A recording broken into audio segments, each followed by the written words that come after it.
village de Kawolo. Au cœur de la région tropicale, là où les arbres formaient un plafond vert étincelant, se trouvait le village de Kawolo. Le fleuve Aquilina serpentait autour de la communauté comme une gigantesque ceinture d'argent. Depuis des générations, on racontait que sous ces eaux profondes vivaient des créatures magnifiques, des sirènes dotées d'une beauté rare, capables de charmer les hommes, de calmer les animaux et même de manipuler les courants.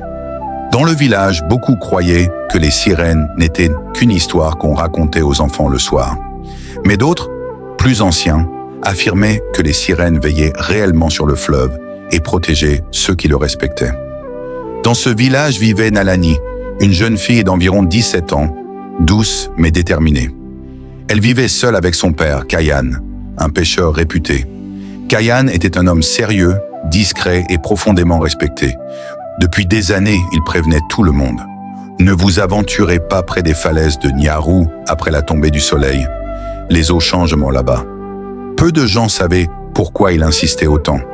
Certains pensaient qu'il avait vu quelque chose. D'autres croyaient qu'il cherchait simplement à faire peur. Depuis quelques jours, Nalani ressentait une sensation étrange chaque fois qu'elle s'approchait du fleuve. Une musique douce, presque imperceptible, semblait vibrer sous la surface. Parfois, elle croyait entendre son prénom porté par la brise.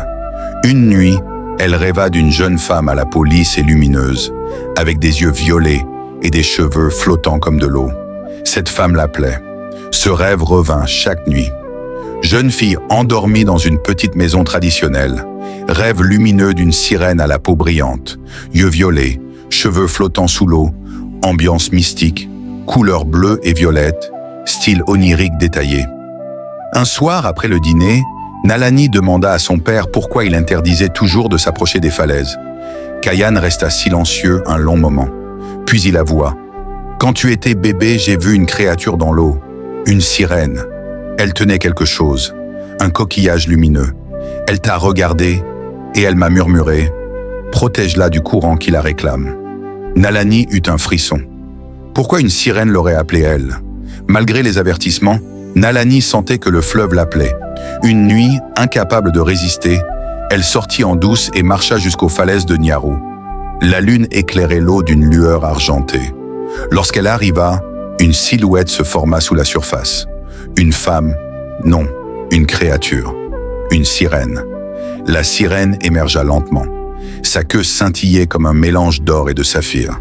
Ses yeux violets s'illuminèrent légèrement.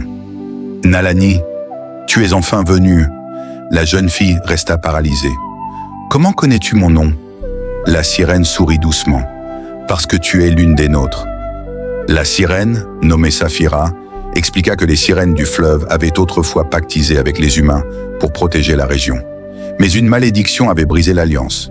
Ton sang est lié au nôtre, Nalani. Ta mère n'était pas totalement humaine. Elle était une sirène ayant choisi de vivre parmi les humains. Le cœur de Nalani bondit. Elle comprit soudain les rêves, les voix, les sensations. Saphira lui révéla que la malédiction allait bientôt s'intensifier. Si les humains continuaient de polluer le fleuve, les sirènes perdraient leur puissance. Toi seul peux nous aider. Tu peux marcher sur terre et nager parmi nous. Mais si tu acceptes, tu devras abandonner ta vie humaine. Nalani était terrifiée. Abandonner son père, sa maison. Mais elle savait aussi que le fleuve mourrait peu à peu.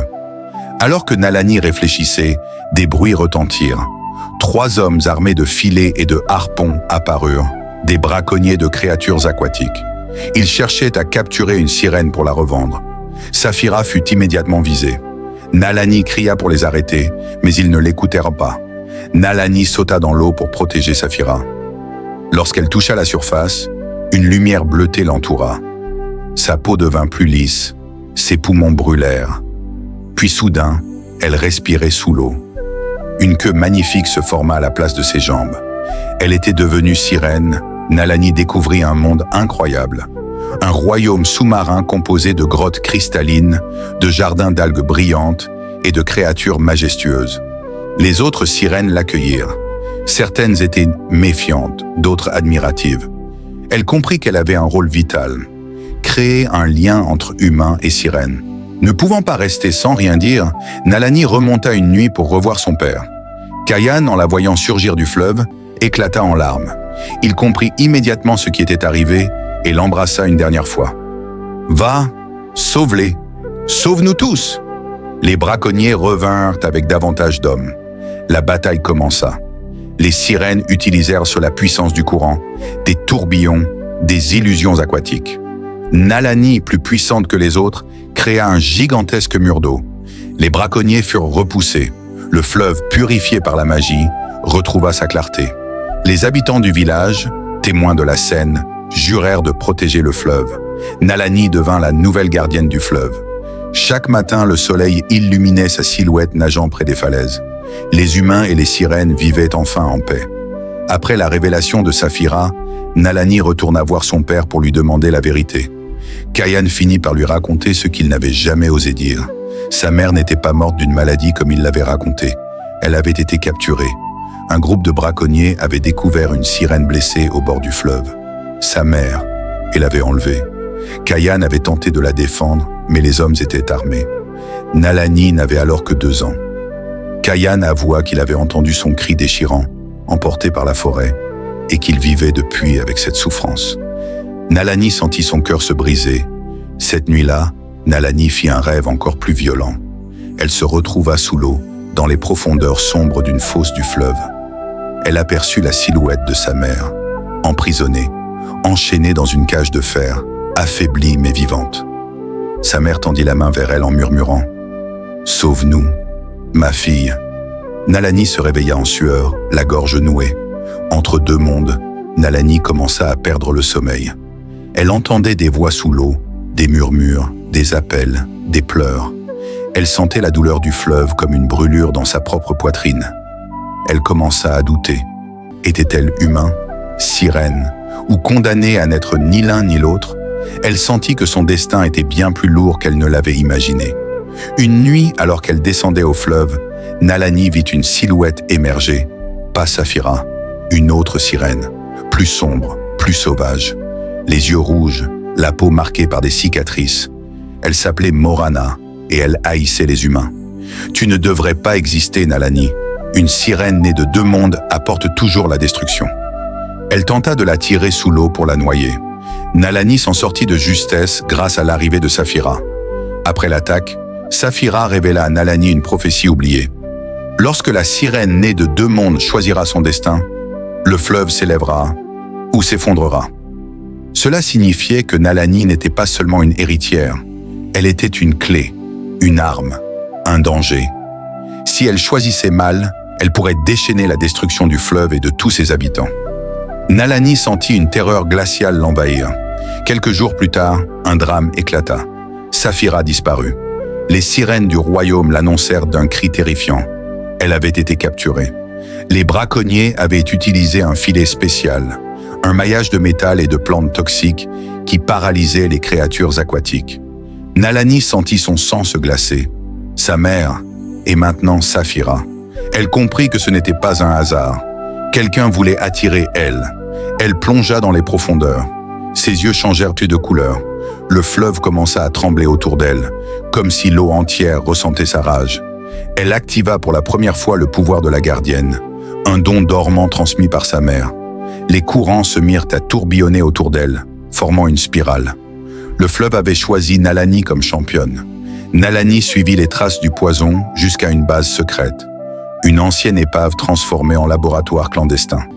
À l'intérieur, elle vit des cages remplies de poissons rares, de créatures aquatiques blessées. Et au fond, dans une cellule de verre, Saphira. Mais pas seulement elle. Sa mère était là aussi, vivante, mais affaiblie de façon terrible. Nalani sentit son cœur exploser. Lorsque Nalani tenta de briser la cage, une alarme se déclencha. Les braconniers arrivèrent. Un combat féroce éclata sous l'eau. Dans la confusion, un des hommes déclencha une décharge électrique intensive. La mère de Nalani utilisa son propre corps pour absorber l'onde et protéger sa fille. Elle mourut dans les bras de Nalani en murmurant « Tu es notre avenir, ma fille ». Nalani hurla d'un cri qui fit vibrer toute l'eau du fleuve. La colère de Nalani devint un tsunami. Elle créa une vague immense qui engloutit la forteresse. Les braconniers disparurent sous la puissance de l'eau. Les cages se brisèrent. Les créatures furent libérées, mais Nalani avait perdu une partie d'elle-même. Après enterrer sa mère dans les profondeurs sacrées, Nalani fut couronnée gardienne du fleuve, mais contrairement aux anciennes gardiennes, elle portait la douleur, elle portait la rage, elle portait la mémoire de ceux qu'elle avait perdus. Le fleuve brillait autour d'elle. Mais une ombre planait encore. Après avoir vaincu la forteresse des braconniers et libéré les créatures captives, Nalani resta longtemps immobile devant le sanctuaire sous-marin où reposait désormais sa mère. Les eaux étaient au calme, presque silencieuses, comme si le fleuve lui-même retenait son souffle. Nalani approcha la pierre sacrée et déposa sur sa surface l'un des bracelets tressés que sa mère lui avait laissés quand elle était enfant. Le bracelet se dissout dans une lumière douce, se mêlant à l'eau, comme si sa mère lui offrait une bénédiction finale. Les sirènes se rassemblèrent autour d'elle. Saphira, encore faible mais vivante, sourit à Nalani. « Tu n'es plus seulement l'enfant de deux mondes, tu es leur pont. » Une ancienne lueur bleue surgit du fond du sanctuaire, entourant Nalani. La lumière l'enveloppa, marquant sur sa peau les signes des gardiennes avant elle. Ses yeux prirent une teinte profonde, mêlant l'or des humains et l'azur des sirènes. À cet instant précis, le fleuve la reconnut. Nalani devint officiellement la gardienne du fleuve Mwando, chargée de protéger les créatures aquatiques, de veiller aux équilibres du monde et d'empêcher que la noirceur des hommes ou des sirènes ne prenne le dessus. Mais au fond d'elle, la douleur de la perte restait vive. Elle ne l'effaça pas, elle la transforma. Chaque nuit, elle nageait jusqu'au courant principal où les étoiles se reflétaient et murmuraient « Je continue, pour toi maman, pour vous tous ». Et dans le silence de l'eau, quelque part, une douceur lui répondait encore. Ainsi naquit la légende de Nalani, la gardienne au cœur brisé mais indestructible. La force ne vient pas de ce que tu as évité, mais de ce que tu as survécu. Comme Nalani, même ce qui t'a brisé peut devenir ta puissance. Les blessures du passé ne sont pas des chaînes, elles sont des preuves que tu es encore debout. Transforme la douleur en énergie, la peur en courage et les épreuves en victoire silencieuse. Même lorsque l'eau autour de toi semble sombre, tu portes ta propre lumière.